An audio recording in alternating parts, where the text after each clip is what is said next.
Hi, in this session today we'll talk about circular queues. Before we proceed with this circular queue, we'll just see the execution of yesterday's program. That we have actually seen three cases, right, in a queue. Case A, what happens when a queue is empty, and I'm assuming the size of the queue to be 5. Okay. When queue is empty, and case B is queue is full.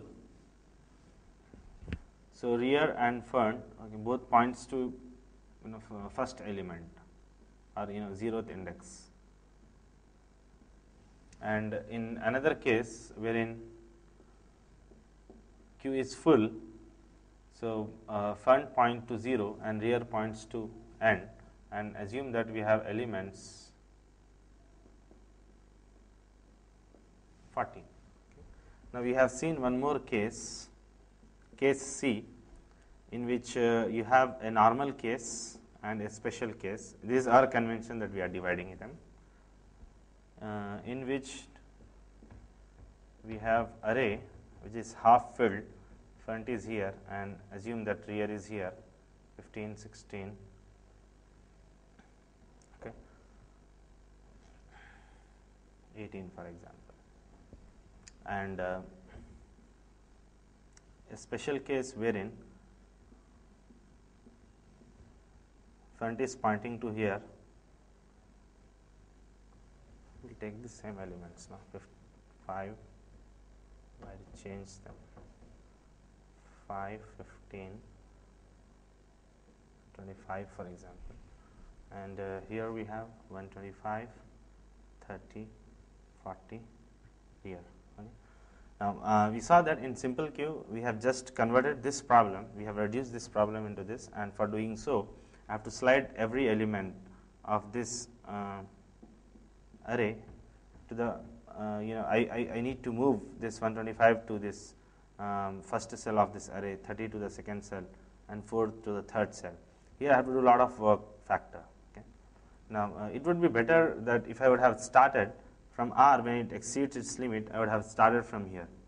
Okay. R should start from 0 rather than copying all these elements and making making this problem look like as if it is. Okay. So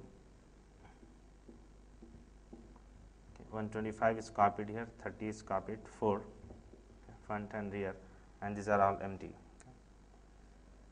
So we reduced like this. So what do we do is, we don't want to if the solution can be done with less effort, so why can't why can't we accept that solution and implement it? The solution is very simple in the form of circular queues. If you have this kind of situation, then we simply make R points to 0, so that R starts filling from beginning of an array. So you may have a situation wherein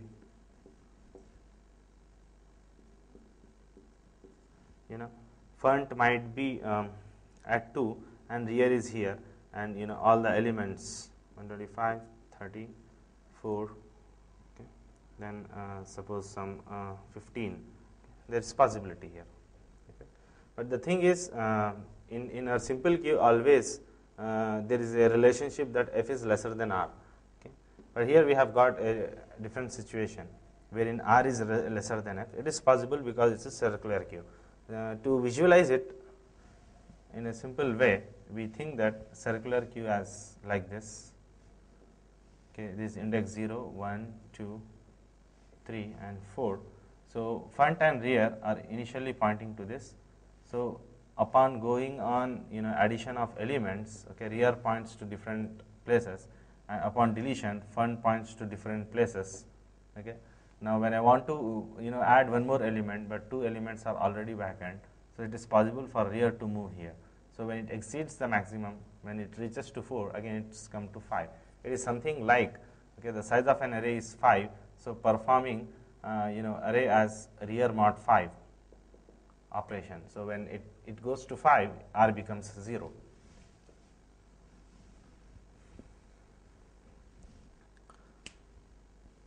So this what circular queue. Now we'll see once we'll simulate the situation using that simple queue we have implemented in the previous session, and we'll see whether our queue is working in this case or not. Wherein I have first made the queue filled up, okay, with elements. Then I will delete 2 elements. Then afterwards, if I want to insert any element, it should allow me inserting, because 2 cells are vacant here. If it's not allowing me, then we have not converted this problem into this. We have not simplified this problem into a given problem. We'll do that now. So we have written code already. This is in simple. This is the code which we have implemented in the previous session.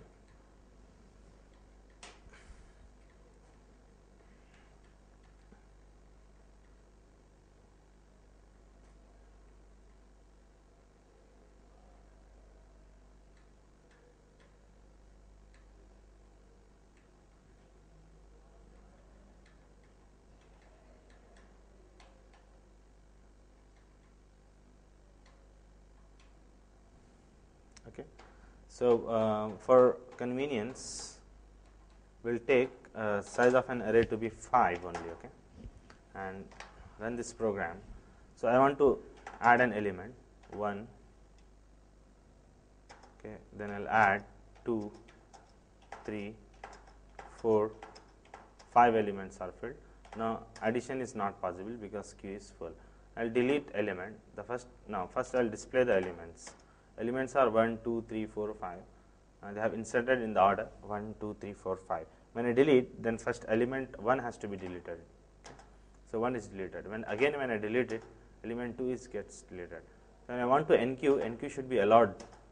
Yeah, it is allowing me, and I would like to add 9 here. Okay. Similarly, I would like to again add one more element and assume that is 8. So 2 elements filled. Now enqueue should not be allowed.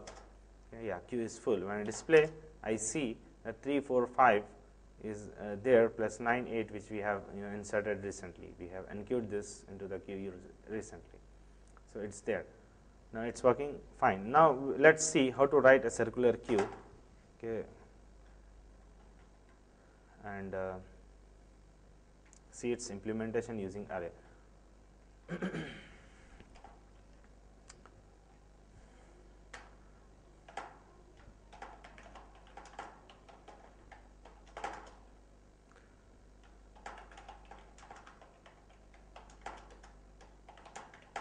I'll write just skeleton code.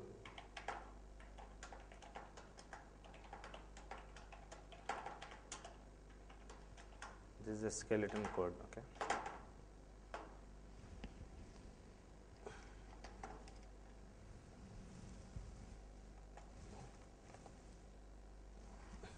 Right.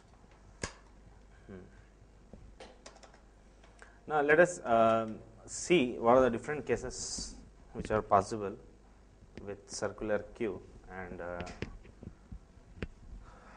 depending on those cases, we'll try to solve the problem.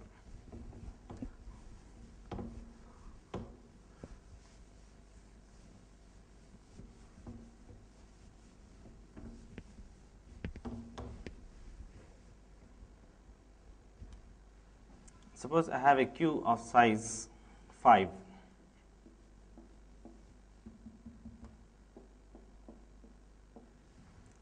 This case A. When queue is empty, can I perform NQ on this queue? Yes, it is allowed. Can I perform DQ? I cannot. Can I display the elements if the elements are nothing? No, I cannot. Let's say case B. In case B, again you have elements which are filled. 1, 2, 3, 4, 5, for example. All of them are filled with the elements. Now, can I perform NQ here? NQ is not possible. DQ is allowed? Yeah, DQ is possible. Display is allowed? Can I see the elements? Yeah, I can see the elements. Now, we'll take another case, case C, wherein again you'll have 2 cases here. Okay, one case is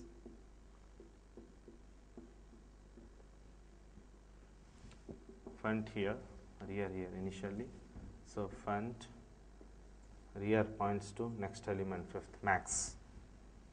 Okay, and front here, and I assume that rear is pointing to this, and 1, 2, 3 are filled up. Okay, this is the case. So here, in this case, NQ is allowed, and DQ is also allowed. Display is also allowed. But when we see another case, this is also possible, wherein front points here and rear points to max. Okay, when rear points to max, so is NQ allowed here? NQ is not allowed. Okay, DQ is allowed, and display is also allowed. But I want to make this NQ possible because I have two cells. With the help of circular Q, we check that if the value of rear is 5, which is actually the maximum limit, max. Okay, we define here max to be 5 for convenience. If it is max, if it has reached the max, then we'll make the value of R is equal to 0. Okay, R goes here, R goes here. Okay, now it is also possible, this case C, in case C, first scenario, case C, second scenario, and we will have third scenario also, wherein